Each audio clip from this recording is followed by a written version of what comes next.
আপুনি যদি পঞ্চায়তৰ নিচিনা কমেডি সিৰিজ পছন্দ কৰে তেন্তে আদৰ্শ বাল বিদ্যালয় আপোনাৰ বাবে এক সুন্দৰ মনোৰঞ্জন হ'ব পাৰে।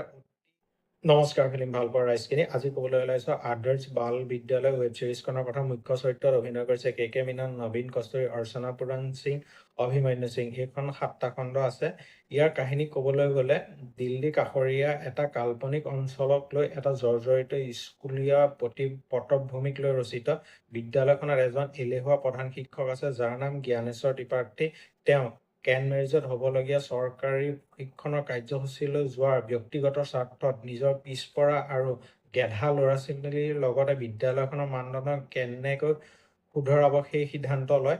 এই লক্ষ্যত উপনীত হ'বলৈ তেওঁ বিভিন্ন দৃষ্টিভংগীৰে শিক্ষকসকল একত্ৰিত কৰি বিভিন্ন কাম আৰম্ভ কৰে, য'ত জড়িত আন্তঃগাঁথনি, দুৰ্নীতি, ছাত্ৰ ছাত্ৰীৰ হুলস্থুল আৰু ৰাজনীতিৰ বাধাৰ মাজেৰে শিক্ষকসকলক কিদৰে স্কুলখন সলনি কৰিবলৈ চেষ্টা কৰে এই চিৰিজটোৰ সেই মূল বিষয়।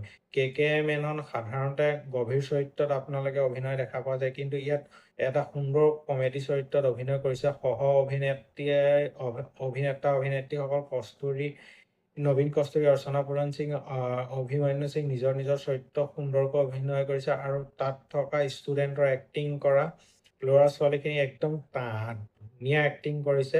ইয়াৰ ভাল লগা দিশৰ ভিতৰত এটা গুৰুত্বপূৰ্ণ দিশ হ'ল শিক্ষক ছাত্ৰৰ সম্পৰ্কত চিৰিজটো সুন্দৰকৈ ফুটাই তুলিছে আৰু চৰকাৰী বিদ্যালয়ৰ অভাৱ অভিযোগ আৰু দুপৰীয়া খানাটোক লৈ ধেমালি চলেৰে একদম ভালকে দেখুওৱা হৈছে।